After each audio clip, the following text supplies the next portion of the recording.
Hi, wrestling fans. Thanks for clicking on the Reddit D. Rose report. I thought old William Shatner was kind of funny last night, but yeah, that's about it. Okay, here's all I've got to say. I've got some news, but I mean, this is what I got to say. How can a rated R superstar be on a PG rated show? All right, and do we now have a new wrestling hold? Have you noticed the major hold on Monday night's Raw was? It's the old jacket over the head and then beat the crap out of somebody. I thought that was odd just to do something like that. But anyway, and I hope the creative team can come up with a better storyline for Brett. Maybe they're getting towards something, but man, it's him getting beat down every week. It's already gotten old to me.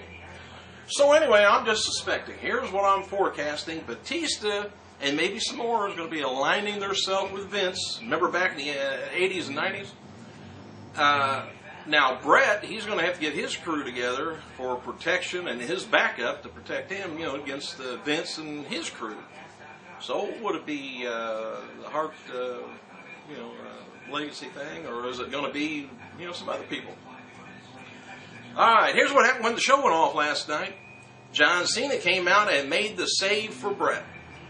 And he ran, Vince went running off, and Batista too, I guess.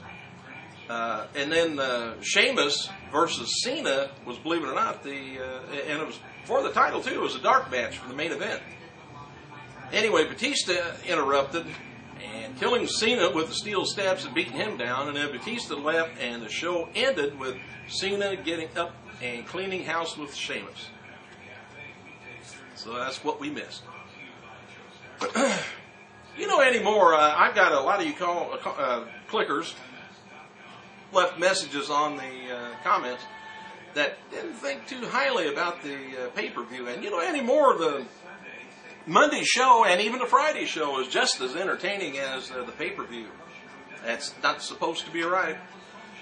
Last night, after TMZ posted a report about Hurricane Helms, remember what the deal him and Jericho got into last week?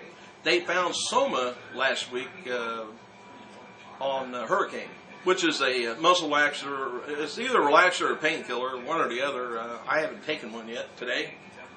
But anyway, they found some of that on him. But as long as he's got a prescription, he's in good shape. He can have a ton of them. Anyway, Chris Jericho wrote the following on his Twitter after TMZ came up with that. Said that this just in, TMZ charged with beating a dead horse and grasping at straws.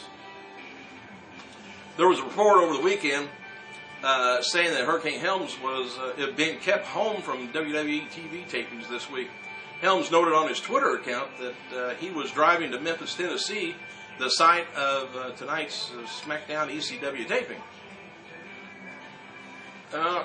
So he was driving that way. I don't know whether he made it or not. I haven't seen any. They're taping SmackDown tonight. Anyway, during WWE's Raw chat on their website last night, there was a fan poll about WrestleMania 2010.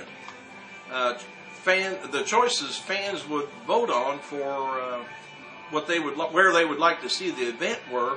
I don't know why they always are like a year behind on WrestleManias. But anyways, actually going to be in 2011.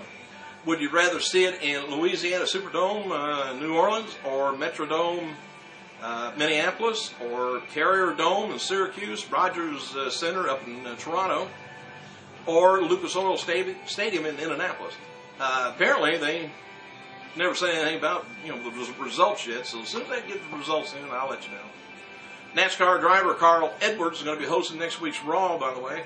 And WWE website points out that how good friends Edwards is with Cena. I would be too if I knew him. Either one of them.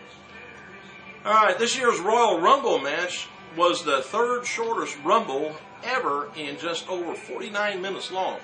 The 1988 and 95 Rumbles were the two shortest. Somebody just sits around with a clock and times it, I guess. The original ending to the 30-man Battle Royal on last Sunday was Edge eliminating Chris Jericho to get the win. WWE decided to finish and have Edge eliminate John Cena last. F4W Online says the Diva title for Gail, Kim, and Maurice was planned for last night's Raw, but for some unknown reason, it never happened. No word yet whether the match would take place, but it's likely to take place before the Elimination Chamber pay-per-view. Yesterday's WrestleMania 27 press conference, Vince McMahon talked about how the city of Atlanta has such a great wrestling tradition and noted that he wrote some history there. Presumably he's talking about the WCW deal. However, Vince never took a jab at Ted Turner or WCW. Vince appeared later on a local radio station where he was asked by the host if it gave him satisfaction coming to Atlanta because of his rivalry with Turner, and Vince said that it hadn't even crossed his mind. It's getting deep. F4W also online said that while most visitors and guests were barred from WWE's Royal Rumble pay-per-view on Sunday night, former WWE and TNA star Johnny Swinger was backstage seeing friends. I guess they probably get too many, old wrestlers, not old wrestlers, but just wannabes backstage. Wannabe again, too. Recently released WWE superstar Eric Escobar. He was now working for a WWC promotion in Puerto Rico. Decision to add MVP and The Miz for United States title on Sunday's Royal Rumble was made late in the day before the pay-per-view even began. Just not too long before it began. The plan was to have the match at the Elimination Chamber pay-per-view, but decided not to have it and then have it at the Rumble. Wasn't that nice? An interesting situation about WrestleSlam convention in England has happened, and several WWE talents were stopped by immigration officials as they entered the country this weekend and were turned away. Apparently, someone called the county officials and said that terrorists were sneaking into the country under the names of wrestlers. They are the wrestlers. Anyway, Bushwhacker Luke Typhoon, remember him? Molly Holly, Mr. Fuji, Nikolai Volkov, and the Barbarian were interviewed by officials about their entry into the country. I'd question all them people too, man. Woo. And then were sent back home. Promoters of the convention were offered refunds to the fans and complimentary VIP tickets to the next event. Terry Funk, Howard Finkel, and others who made it into the country said they were going out of their way to make everything up to the fans that they could make up. Kevin Nash recently filmed his first love scene with a woman's wrestler, April Hunter, for indie movie Ultimate Ultimate. Hey, I'll get it right here in a minute. Ultimate Deathmatch Part 3 in Portland. Nash said on his Twitter account that the scene was beyond uncomfortable. Apparently, he hadn't made too much love to women or wrestlers or women wrestlers. Wouldn't be uncomfortable with me. Nash noted on his production finishes in 90 days for the movie, and also features Abyss, by the way, Tommy Dreamer and Shane Douglas, Al Snow, and some others. Nash will be filming another movie in March called Wicked Ways. Shane Helms, or not Shane Helms, but Gregory Helms. Remember that? Shane Helms? Anyway, Gregory Helms was arrested along with Chris Jericho, like I was telling you last night, for public intoxication, and was in possession of, I guess here it is, muscle relaxer, according to police that TMZ obtained a copy of, I guess, of the report. The report also said a search of Helms's purse, anyway, revealed one white round pill.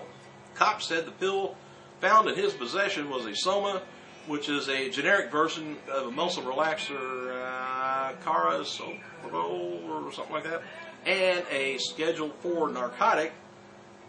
Found it in his purse. Maybe that's where he keeps his cape at. I don't know. Yeah, I'm about out of time, too. Anyway, the report also states that Helms told the cops he had a prescription for the pills, but were unable to prove it at the time of his arrest. Cops did not pursue charges against Helms for the possession of the narcotic. I probably would have went ahead and took it. Said, got a coke? I'll get rid of it. Hey, check back later. If anything goofy happens, I'll be on here later with an updated report. I gotta go.